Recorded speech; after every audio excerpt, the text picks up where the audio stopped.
So, hey, kings and queens, it's me, Nicole. Thank you guys for joining in, and thank you for those that are new to my channel.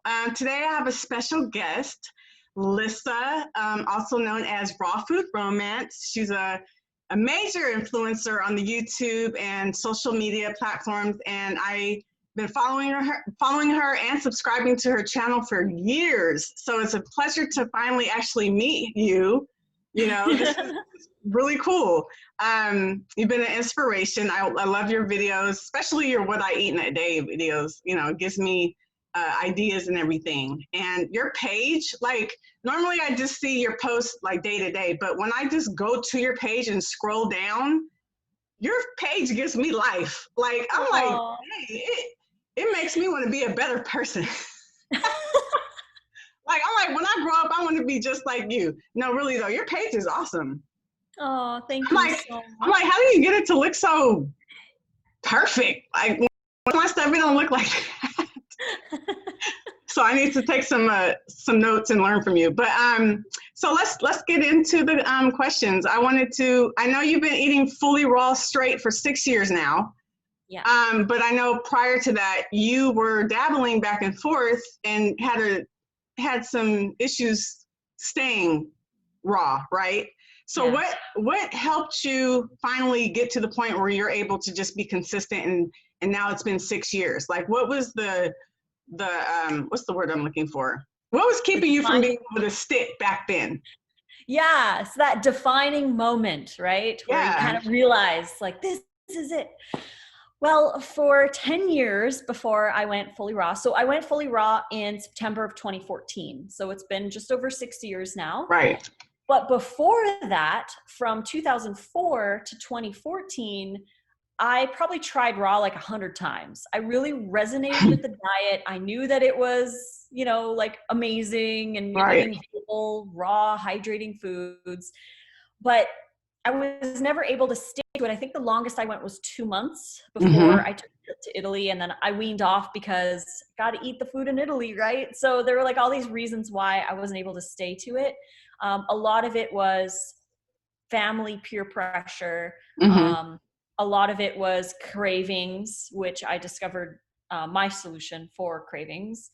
But there was a lot of things that when I look back on those 10 years, a lot of things that I was doing improperly and what I have fixed to maintain a raw diet now, because I really resonated with the raw diet and I really wanted it to work. Right. But I was like, why is it not working? Why can I not stick? Why do I give in to all these cravings? And what I discovered was that, for one, I didn't have the vegan connection. So whenever I would do a raw diet, I was just vegan by default. Like I wasn't doing it for the animals or for that purpose. I was just vegan because you don't eat raw animal products. However, there were a couple times in there that I did use raw animal products because I followed the Weston A. Price thing for a little while. But for the most part, it was raw vegan, but only vegan out of default. Until 2014, when I watched the documentaries like Forks Over Knives and Earthlings and Cowspiracy, and I was like, I can't be a part of this anymore. Right. Yeah. Even though I knew about it. I knew all about veganism back then, but it didn't have that connection, that like solid reason why I didn't want to eat animal products anymore. So at that point, I was vegan, 100% vegan, no matter what. Yeah, vegan. But it was like, I had never had any experience with like a cooked food vegan diet, or, the whole food plant-based thing wasn't really a thing back then. I mean, it was starting to, because Forks Over Knives had just come out. And so I defaulted back to raw because that's how I knew I thought vegans ate was mostly or all raw food. I was like, well, I guess I'm raw. If I'm vegan, then I'm also raw. So I looked back in my old journals and I was like, why was I not able to stick to it? What was the reason that the diet wasn't sticking? So now I had the ethics, but I had to get the diet right in order to make it sustainable long-term. Because if you're doing the things I was doing, it's definitely not sustainable. So what I found, two big, huge, giant things that I was doing improperly. Number one, I was not eating enough. And number two, I was eating too high fat. So I was eating a lot of fats. I was eating lots of nuts and seeds and Mm-hmm. avocados. I put avocados in my smoothie in the morning, which now I would never do. Or like any fats in my smoothies. I don't do that at all. If I'm doing chia or hemp or anything that goes in my dinner salads. But so I was Gotcha. eating way too high fat in the beginning, and the fat causes insulin resistance. So you're not Oh, able to use the sugars that you are eating. And it makes it, you get tired, you get cravings, you get okay. irritable, that kind of thing. If you're eating too high fat and you're eating a lot of fruit and you're just not using that fruit sugar properly. So I was eating too high fat, but I wasn't eating enough as well, because I had believed my whole life that you need to calorie restrict to lose weight. You need to portion control. You need to eat smaller quantities, and you need to eat high protein, high fat things because you can eat smaller amounts of them, right? Mm-hmm. So I was in that mindset. I had to switch and be like, no, I can eat a lot of fruit. I can eat a lot of vegetables. I can eat huge salads and just have smaller amounts of fat in the salads. And that was almost like a miracle. It The just made a change difference. made the biggest, because all the times that I tried raw, I was always doing it high fat. I had never once tried the low fat way because I was indoctrinated to believe that we needed all these healthy fats, right? I worked in the health industry and it was fish oil, fish oil, fish oil, olive oil, coconut oil, avocado oil, Yeah. oil on your salads, like oil is so healthy. But we eat too many of them, right? We only need a small amount, just enough to appropriate for the human body. So those were the two things that I think really helped diet wise, was making sure I was eating over 2,000 calories a day and Yeah. at 10% fats. I do best at Ah, 8%, between 8 and 12%. that high fat thing, that's a tough one. Because when I do, I'm not, I'm not 100% raw, but I do eat a high raw diet. And those times when I do want to eat like a fully raw, I find that I eat a lot of fat because, I can eat like a smoothie with some almond butter in it, right? With the fruit. Then maybe like some cashews for a snack with some fruit, and then like, a salad with the tahini dressing. And so that's already like, I don't know, 45 grams of fat right there. You know what I Yeah. mean? It's just, when I eat raw, I eat more fat. And until you told me the other day when we were messaging each other on the inbox, now I'm trying to monitor, the fat, because as I get older, I can't lose weight as easily as I used to when I was younger, in my 20s and 30s, or even in my early 40s. Now I'm about to be 46. So I can't just eat clean and lose weight. Now I have to do something different, right? So you told me to look at my fat. So I'm paying attention now the last couple of days, and I'm like, dang it, I want my peanut butter and apples. No. But then I'll be like, well, I can have that, but then I don't want to have the salad with the tahini too. You know what I mean? It's like, choose one. You can't have it's too much fat in one day. So I'm And trying especially with the fruit. yeah. Like if you're going to do the fats, have it with your greens, because it's okay to have it with the greens, because the fat actually helps to absorb minerals and other nutrients from the greens. Okay. Whereas with fruit, we don't need fat to absorb stuff. Like it's all mostly water soluble, and because it's so high sugar, we don't want to be eating the fat with the sugar so that we can use it properly, Okay. right? Fat with greens, fruit alone. That's kind of Okay. my one food combining rule that I follow. So that's what I'm I'm trying that now that you told me that the other day. So tell me about some of the benefits you experienced since going raw 6 years Ooh. ago. Oh my gosh, my entire life is different. Like in every single way. Like I sometimes look back at who I was 6 years ago, and when I made that change, like if Mm-hmm. I would go back to that girl and say everything that was going to change, I would not believe. I would be like, whatever. It's not, no. Like my relationships have changed. My career has changed. My financial situation has changed. I'm living in a different country.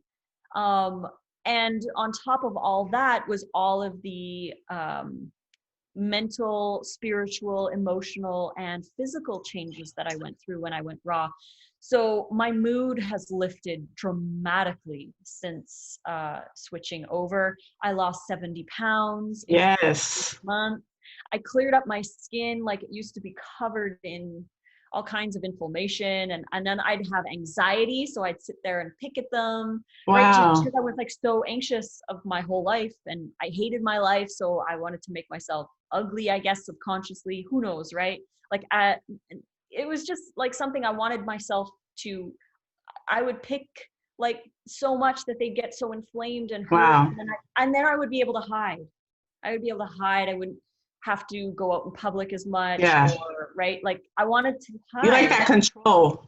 Yeah, You have exactly. control. Exactly. So the acne cleared up, the anxiety went away. I mean, we all have anxiety, right? Mm-hmm. Life situations, diet's not going to get rid of life situations, but it can Right. help us cope with it so much Yeah. better. It feels like it lifts, and it's easier to deal with situations. My sleep improved, my digestion improved dramatically. Like, I can eat all kinds of different fruits and veggies, like cabbage and all of that. I have no problem with, if I'm eating them regularly, Yeah. right? To build that good bacteria.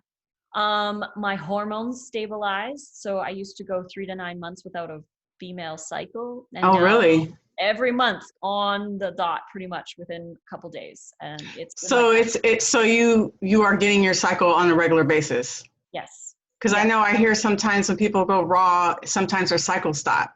Do you know why Yeah. that is? Yeah. Actually, I think, and again, most of everything is just a theory, right? But I Mm-hmm. feel through observation and chatting with a lot of people who have lost their cycles, the number one occurring theme or recurring theme is that they're not eating enough. So it doesn't matter if you're on raw, or if you're on a keto diet, or if you're on whatever diet that you are on. If you are not eating enough, your body is kind of like, it goes into a survival hibernation state. So the top two things to kind of shut off are Mm-hmm. like your metabolism and your hormones, because your body's like, okay, well, we need to conserve energy because we're not getting enough energy, Right. right? And because we're conserving energy and we're not getting energy, then we can't have a baby. Like, that's, it's ridiculous to the body to think, oh, well, you're only eating 1,000 calories a day, or you're on a juice fast and you're only having like 1,200 calories. The body is like, I cannot sustain growing a human being. Even though you're eating raw Right. food, if you are not eating enough, the body will downregulate those systems for survival purposes. So that's why a Wow. lot of people will also lose their hair. A lot of people, like, my hair is falling out, my hair is falling out. And then we put all their food into chronometer, and they're only eating 1,000 calories a day. So it's not the raw food, it's they're not eating enough of it. Yeah, they're not eating enough of it. And it's so interesting to me because I don't understand when people say I don't eat enough. I have a problem getting enough. I'm like, I'm the total opposite. I'm like, stop eating so much. Telling myself, like, why are you eating so much? Like, I feel like I eat too much. But I don't get that when people say I don't get enough calories. I'm like, how do you not? It's I'm like, by 12 o'clock, I'm already on 1,000 calories. I'm like, how do and you? that's good. Yeah. And the thing is, I think it's very difficult for most people to eat a lot of calories because they don't understand how much they need. So if they eat a small salad and they feel full off that small salad, say it was only like 200 calories, they're going to be hungry within the hour or so because they just haven't eaten enough. And then they're like, I'm always hungry on a raw food diet, but I'm full when I eat. It's like, you have to eat more often and you have to eat more volume of food, Right. and really learn what you're putting into your body, like track it. And a Mm-hmm. lot of people get scared of tracking their calories because they don't want to get obsessed with it. Yeah. But I say that it's just a tool, because we are taught a completely different way of eating. We're taught we need animal products, we're taught we need healthy fats, and we're taught to calorie restrict to lose weight. And these three things do not apply to a raw diet. A raw diet, we have to eat abundantly and we have to eat a lot of variety, right? Like fruits and vegetables, both important, lots of sprouts. And we have to make sure that we are eating enough of those calories, because Right. they're really high water and they're really high fiber. They fill you up a lot faster than say oil and fat, right? Right. But we have to eat more of it more often in order to get those calories and to keep the sustainability going, because a lot of times you're going to feel like you're going to get cravings. That's the number one thing for cravings, is under eating. The body just wants fuel, and it's going to look for what it likes, right? And you're like, well, I know she's going to eat that, so right. right. Right. Yeah, I get you. Eat enough, people. Eat.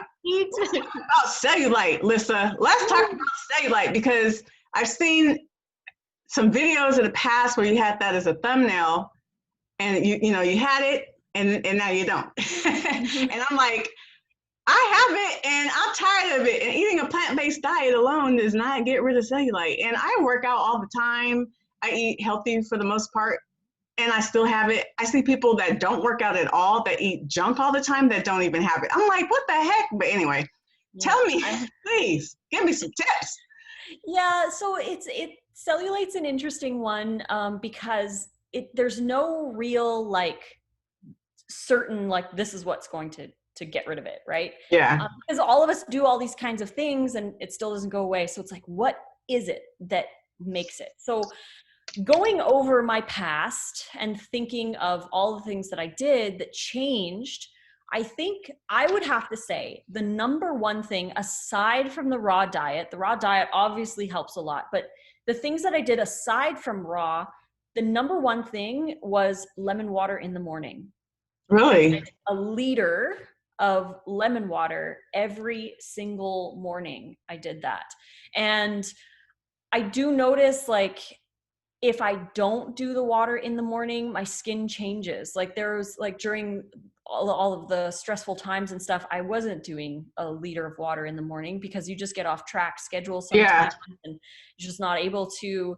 But I did notice a difference in my skin when I didn't do the water in the morning. So I know there's a lot of people out there who say we don't need water because you're getting it all from your fruit. I need water. We need water. We need water on top of the fruit. And if you're eating cooked foods are dehydrating on the body because the body needs to find water to help digest it. We need water to digest food. Even though there's water in the food, we still have to drink water to help digest. That's why raw is so good on the digestion, because the fruit comes with its own water, but we still need water. You still need, right. Yeah. So I feel like the water in the morning, the lemon water in the morning was key for me. Really? Definitely. Yeah. Okay. And then in the beginning months, I mean, I didn't do a whole lot of exercise, but when I did, it would be like my ex and I would be watching Netflix or whatever. And I would just lay on the couch and I'd do, like I had weights on the ground and I would just do some shoulder presses, like nothing intense. Yeah. But I did it fairly often enough. Sometimes I would just do one exercise and then I'd lay down and watch the show. And other times I'd be like into it and I'd do like maybe half an hour worth of stuff. Right. But I feel like I did a lot of leg raises and, kickbacks and, a lot of the leg exercises, and I do crunches on the couch and stuff. But again, it wasn't a lot. Like I wasn't like I was in the gym for 45 minutes every day doing stuff. But I honestly think that it was a combination of the raw diet and the liter of water in the morning that was the key for me for losing the cellulite back then. Well, maybe if I just stay consistent with it, maybe my cellulite will go away too. Right? Yeah. There's other things that you can do, like hot yoga is a really good one. Mm-hmm. Steams, like saunas and stuff like that. A lot of massage, dry brushing, jumping on the trampoline. Mm-hmm. And I think just, again, theories, right? We think of these things and they could be possibilities, but I feel like people who have cellulite, men included, right? It's anyone who has cellulite has a problem metabolizing or dealing with excess estrogen in the body. And so there's something, I don't know all the science behind it, but something I think that is with the estrogen and the fat that we're eating and the liver. If the liver cannot filter the estrogen, we store fat in our fat cells. And that's where you get that cottage cheese look because I Yeah. feel like it has a lot. I think it boils all the way down to the liver, and the liver being able to filter out any excess estrogens. But again, I'm just guessing on this one. I don't know the exact science behind it, but I feel like the liver, that's why I think the lemon water works so good, because Mm-hmm. lemon water actually stimulates the liver. Yeah. So, and adding that extra hydration in, and also because I was losing weight, then all of the toxins that were in my fat cells were releasing as well. And because I ate a high greens diet, I did 2 salads a day, and I still do. All of that extra roughage fiber actually traps the toxins and pulls it out through your stools. So I think the combination of the raw diet, the 2 salads a day, the lemon water, and the random exercises that I did. I know like exercising every day is so important, and that's something that Nate and I are getting back into. It's been about a month that Yeah. we've been regular with it. So yeah. But you're back at it. That's all that matters. Back at it. Yeah, exactly. One day I'm going to stick to it long term. I want to see if it can work for my cellulite, because I'm sick of this. I'm sick of it. Because when I work out all the time, and I'm just like, oh. Anyway, so detox. Did you deal with any detox when you first started the consistent raw diet lifestyle? Great question. This is one of my favorite topics. I know it's a little controversial because I never did anything like a juice fast or a water fast for the 6 years that I've been raw. And I think, again, theory, I think the reason why I never had any detox symptoms, but I have in the past when I would do water fasts. Okay. I did the master cleanse back in the day quite a few times. I've done other things in the past, but we're talking since I went raw, I have not had any big detox symptoms, right? The reason is because I think we detox every day, all the time. We're always filtering, we're always cleaning at the body's own time. The problem is we assault the body with things that it doesn't need, and it burdens the detox. So when you eliminate all of that, the body can actually detox on its own. However, most people are under eating, and they're getting symptoms of under eating that are like detox symptoms. So they're feeling tired, they're feeling irritable, they get cravings. Maybe they're losing weight too fast. They have like all of these weird like emotional things. And those are all symptoms of under eating. They're not detox. And a lot of people will do like a juice fast or a water fast and go through all of these classic detox symptoms because they're pushing their body to an extreme state that is unnatural day to day. So I think the reason why I never had any detox symptoms was because I was eating enough. I was eating lots of greens. I was still eating high fruit, just eating balanced and sustainable. And I allowed my body the time to detox on its own time schedule. I didn't force it into anything. I didn't go to any extremes whatsoever. And I think the high fiber made the biggest difference for me, and the water in the morning. Obviously the detox, right? Getting rid of the cellulite, that's going to be a big part of detoxing. But I think the word detox is overused in the kind of the raw vegan, healthy vegan community, because we'll just throw the word detox for any random symptom that we have. We're like, oh, it must be detox. Right. But for the most part, it's not. It's either you're under eating, you're maybe tired, or you're like, there could be other reasons why you're experiencing that. Maybe you have a deficiency and it's not actually detox. Maybe you have a reaction to a food or a sensitivity or something. And reaction. Oh, it got so I think the stuck real word quick. is overused. And you had got stuck for a second. That's okay. All right. I think it's back. Okay, cool. So yeah. Thank you for sharing that. Because I know that sometimes I'm a little scared to go, like, I did it before for 42 days and I didn't realize it at the time. I found out later that might have been detox, but I was dealing with a lot of nausea off and on during those 42 days. And I just didn't understand why. And then I thought maybe afterwards I was like, well, maybe that was some detox I was dealing with. You know what I mean? But everybody's body deals differently, just depends. Take me through a Exactly. typical day of. And it also Oh, go ahead. depends on what you're eating. Yeah, Oh it depends on yeah, what it you're depends on eating. what you're eating too, right? Like to Yeah. really go through what you've been eating and how much you've been eating, just to see like maybe it was a symptom of under eating. Like maybe there were days where you weren't eating enough and then the body just, because you said like it is just everyone's different. So Mm-hmm. maybe one of the symptoms for you under eating would be not getting enough calories causes nausea. So everyone's going to experience different. Like some people will be like super irritable all the time. Other people Yeah. get really tired. Right. Some people might have nausea. So it really depends on you and what your diet is. So yeah. Yeah. It Lots all of stuff you depends. could do. Yeah. Take us through a It all typical. depends. Yeah, it all depends.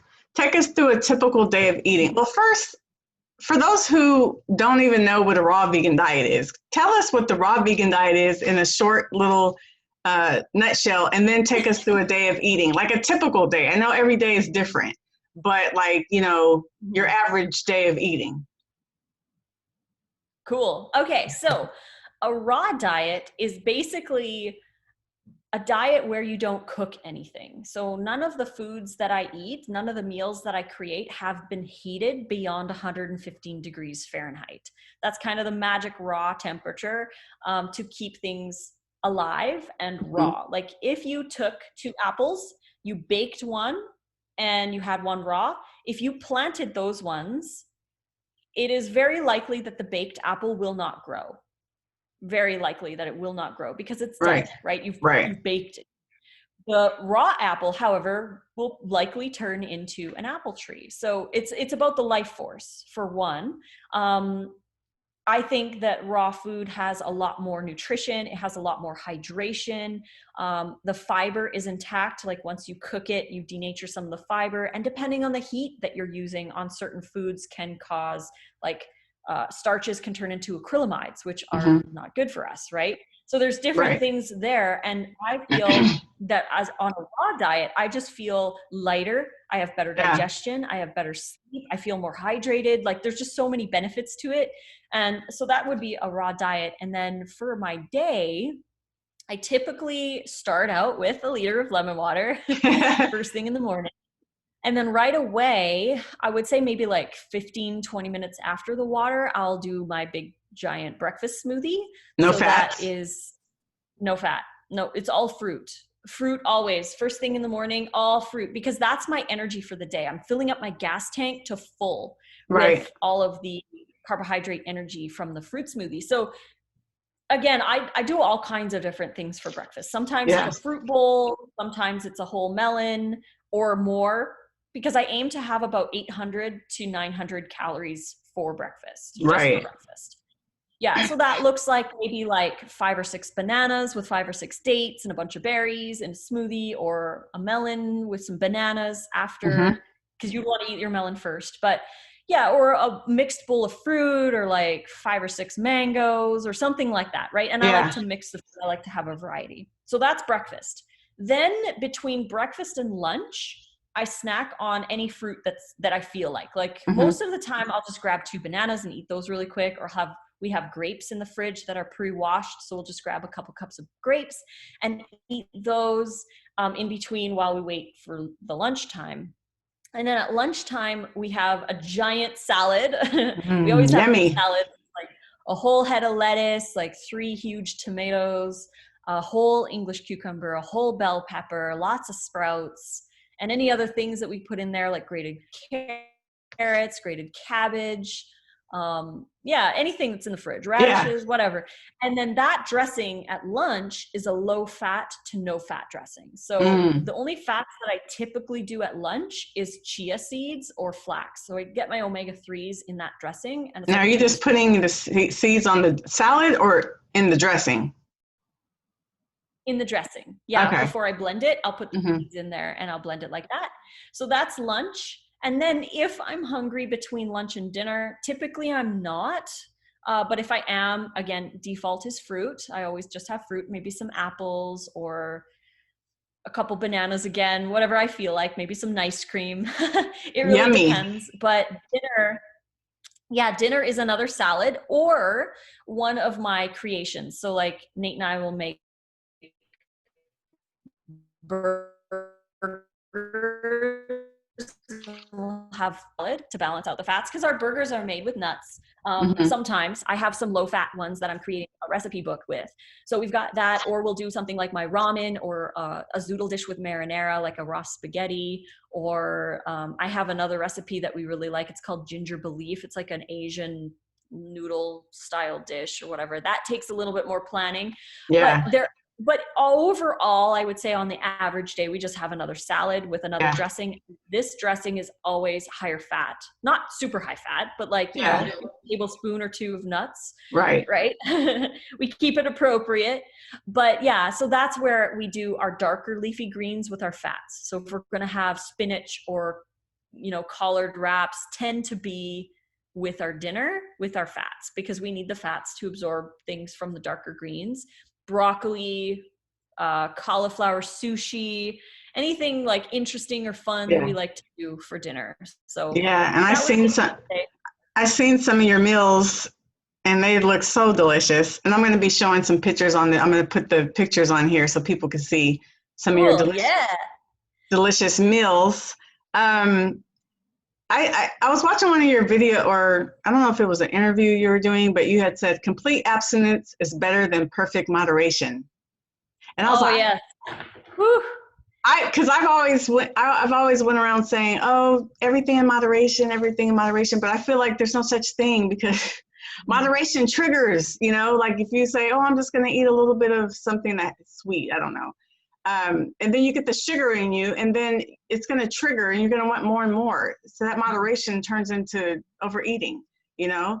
So I really like that. Is that what you meant? Like, I don't want to just, and another thing is better than perfect moderation.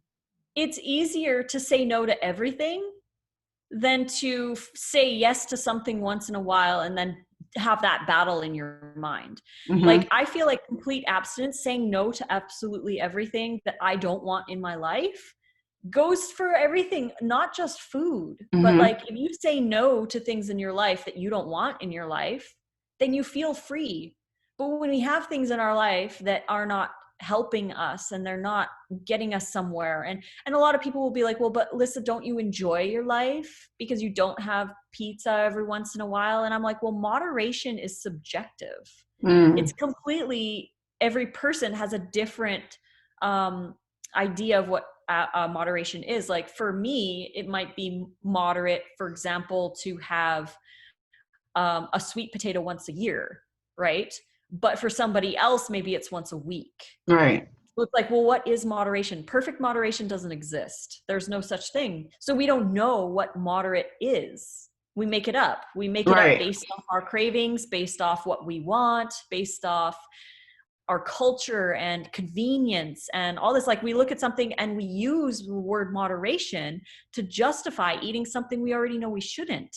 Right. If you have to use the word moderation, you already know you shouldn't be eating that. Right? Like you look at a donut and you're like, well, I haven't had one in like 3 weeks in moderation, right? And then you go and have your donut and it's like, you're using it as a justification, right? But when you use abstinence, you look at the donut and you're like, I prefer raw food.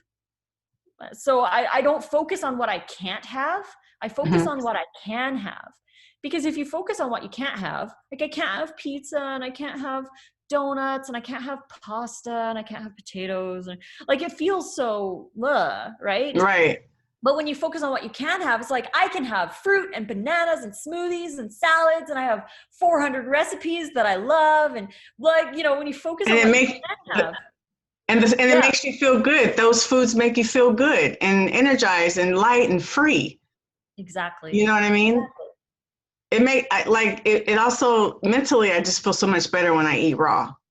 I'm not there yet where you are, but you know, I'm almost there, kind of. And that's a thing too, right? A lot of people, if they can't do full raw 100% perfect, right, which doesn't exist anyways. I mean, I still eat nutritional yeast. That's not considered a raw ingredient.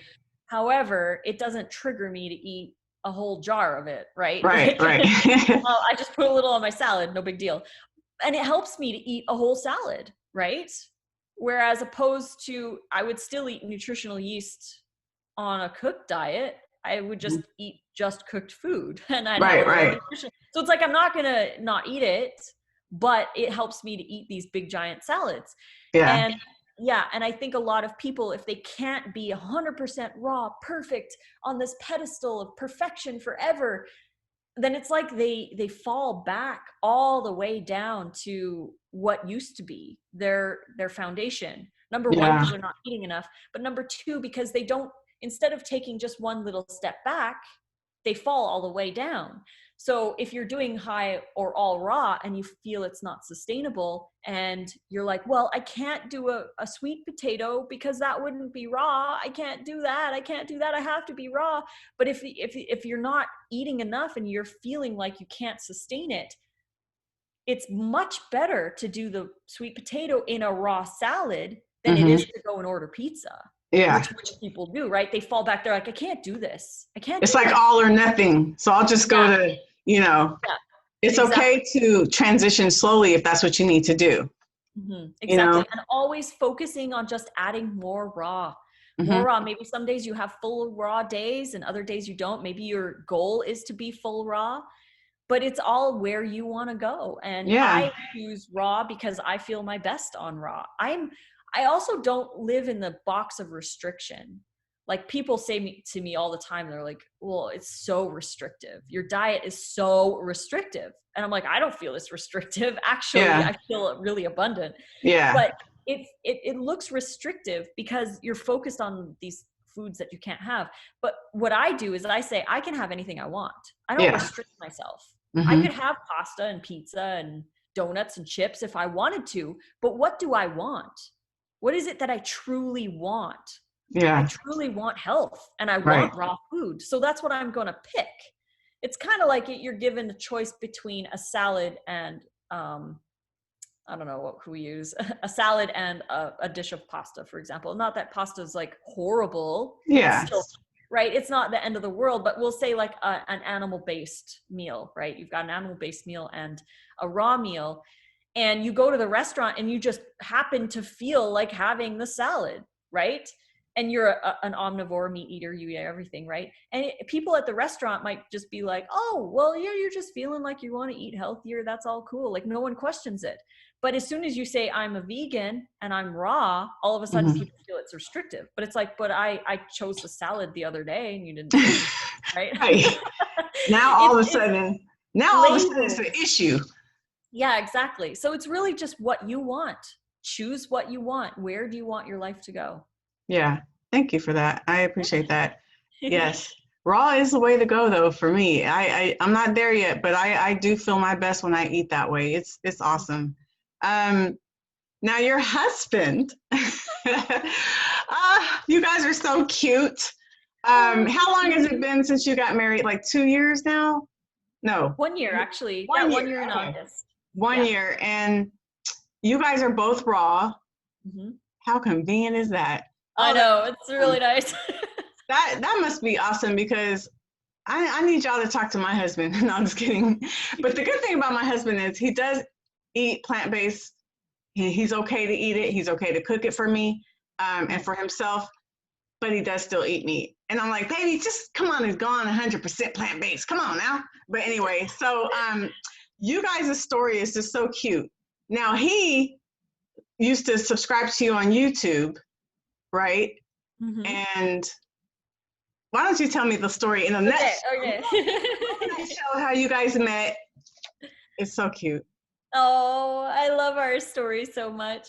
So I wrote Meal Plan Volume 1 and he was following me. I had no idea who he was. And he was dealing with a lot of like, he wanted to go raw because his mom had healed herself from cancer going raw. But he didn't want to go as extreme as she was, right? Because he didn't have cancer. He just wanted to eat healthier. And he's like, I have to go raw. So he went skiing one day and he met this guy on the ski lift. And they're talking on the ski lift on the way up. And somehow they got on the topic of the diet, right? And Nate told him about his mom. And this dude had been raw for 42 years and had reversed his colorectal cancer when he was 44. Wow. Which meant he was 86 and he was skiing, right? And Nate was just like, what? And so basically that guy was what was kind of like the final straw, I guess, to get Nate to want to be raw. So he gets on YouTube and he's looking at all the raw stuff, and he finds my channel. He found a couple other channels, but he was like, this chick is legit. I could totally eat your food. So he orders my book, and he does it for like 6 months or so. I don't remember exactly how long that was, but he had lost like 60 pounds and he changed his whole lifestyle. His son was already vegan, and he was already vegan when he found me. His son had gone vegan, and so he went vegan with his son, but he was looking for that like extra health, right? So he decides to do the raw thing. He does it. He loses weight. He goes to the Woodstock Fruit Festival, and he meets my friend Jack from Raw Tropical Living. And Jack is like, dude, Lissa's got to interview you for her YouTube channel. Like, you're such a great success story. So Jack gets his phone and he's like, okay, I got to message Lissa, right? So he messages me and he's like, you got to interview this guy. He's really cool. I'm like, okay, cool. And so we get on this interview, and I was just like, oh, I'm in trouble. I was like giggling the whole time. I'm like, this is not real, right? But I knew like our situations were like not conducive. He was in the United States. I was in Canada. He had just gotten out of divorce. I had just gotten out of divorce, like just out of like relationships and stuff. And I knew that he was like eyeing another person that I knew. And so I was just like, okay, he's cute. I'm just going to like leave it at that.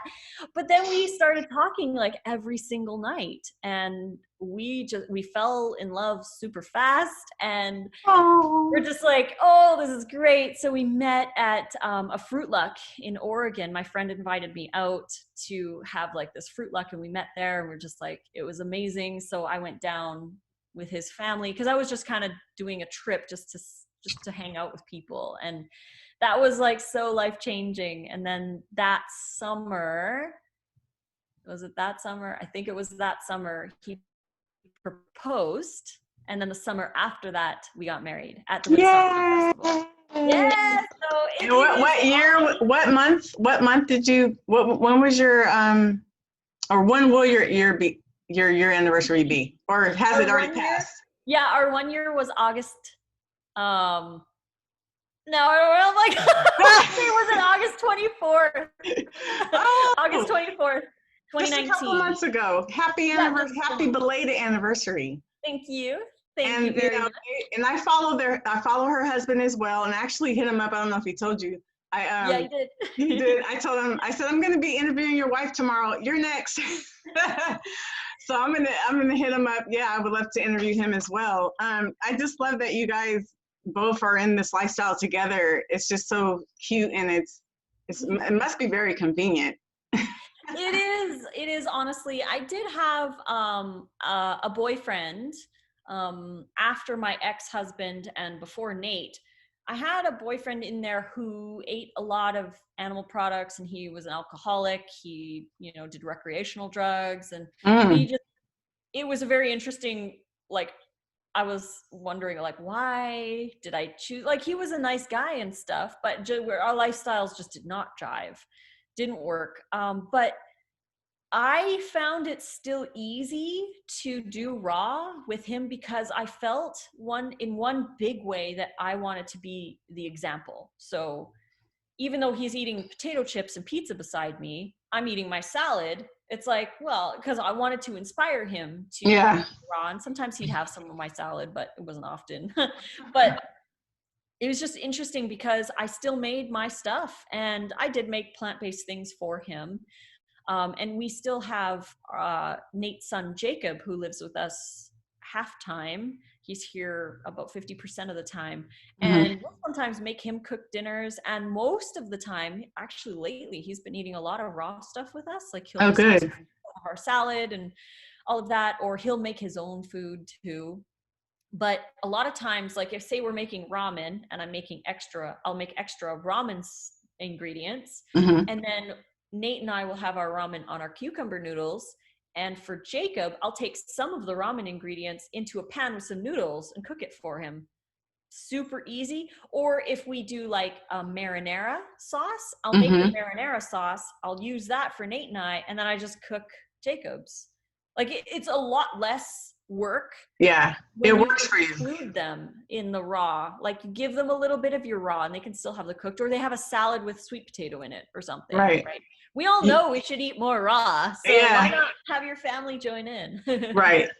It works. You guys make it work. Yeah. So we're getting close to that time where I have to get off because I have to go to our nationwide meeting. No. But tell me about your books, where someone can purchase your books, and if they're interested, because you also coach, right? Yes. Coach, if they're interested in getting you as a coach to help them with their transition to a raw vegan lifestyle, tell them where they can purchase your books and contact you for coaching and all your handles, where they can find you on all your social media. All right. So I am most active on Instagram. So Instagram's kind of like the hub. It's like where everything happens. And Instagram is at Raw Food Romance. And over there, you can find links to everything in my bio. And you can find all the links to the coaching and the ebooks and all of that at payhip.com/rawfoodromance. That's where all the ebooks are. And right now I have 40% off all of my ebooks. Ooh.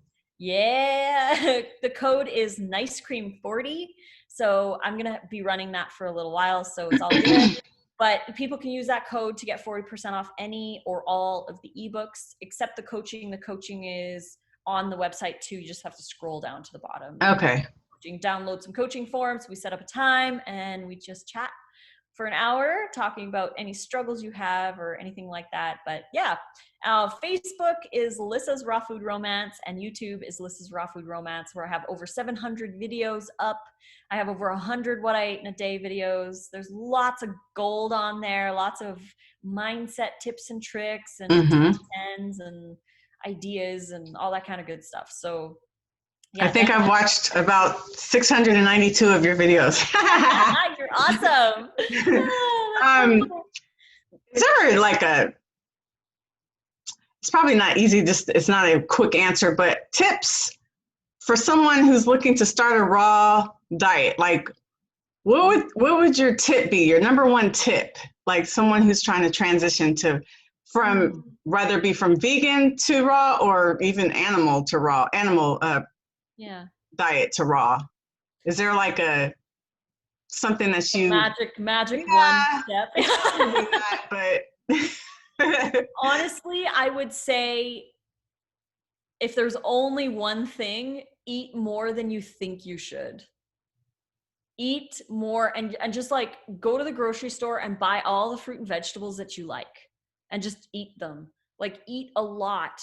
And learn, like get online and learn from the people who've done it and the people who are maintaining it sustainably. Learn as much as you can from them. And you don't have to be perfect because again, there's no such thing as a perfect raw diet. So just start and replace those calories, like the dense calories, the animal products, the cooked foods, all of that. Replace those calories with raw calories. Have lots of salads, eat lots of fruit. If you don't know what to eat, just eat some fruit. It's super simple. Just make sure that you're eating enough of it and you're getting a good variety. That's what I would say. Good. That's good. Thank you. I appreciate that. I was also taking notes for myself on that. And last thing is, who is your number one inspiration in the raw vegan community? Oh, that's a good one. There's been so many over the years, but I think the one that made the most impact on me in the early years was Fully Raw Christina. Just because I resonated a lot with her. I really love her. And she's got she's more sustainable, I feel, than a lot of the ones that I was following too. Like some people have now fallen off raw or even vegan because they were under eating. And I've noticed this is like a recurring theme among people who fall off raw or vegan is a constant under eating. So those who are under eating, they have issues and they get cravings and they get cravings for all kinds of things, right? And we don't know what people on social media are really eating in the background, right? Are they not eating enough and we just don't see it? Mm-hmm. or they shared, you know, sometimes they would share meals that looked really super high fat. And I'm like, I wonder if that's causing issues, right? Like, we don't know.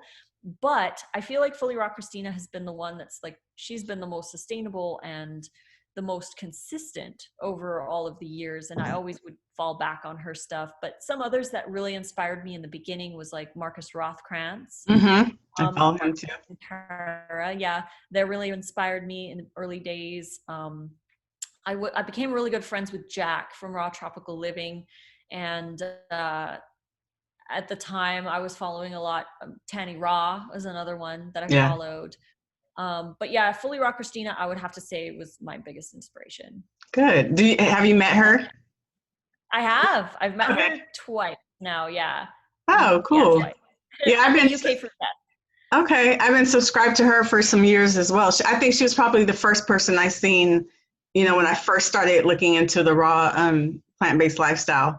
So thank you so much. So I'm going to be putting your handles in the description below. You guys make sure you follow her and check out her books. She has 5 books that she wrote on her own and 1 with her husband. Is that correct? Yes. Yep. The one with Nate she's is also the ice cream book. right. And I saw his ice cream, and it's I was showing my husband last night. I was like, man, this looked good. And I showed him your food too, and we were just like over there like, it just makes you want to. It just makes you want to do better. You know what I mean? Yeah. When you look at your page, that's what it just makes me want to be on point. So thank you so much for taking the time to speak with me today. I really enjoy it. It's so nice to meet you because, you know, I've been watching your videos for like, I don't know, 5. How long have you been on YouTube? About 5.5 years. Yeah. Yeah, about then. Right from the think beginning. I think from a little bit after you started, I started watching your videos. So it's really nice to actually meet you. And you guys make sure you follow her, subscribe to her channel on YouTube, check her out. She has some great books, and I actually need to get on her website and buy some myself, especially since they're on sale. Yeah, they're on sale. And make sure you follow me as well, you guys, and subscribe to my channel too. And I hope you guys enjoyed this, and I'll be interviewing some more people coming up. So stay tuned, and I'll see you guys in the next video. Bye. Don't hang up yet.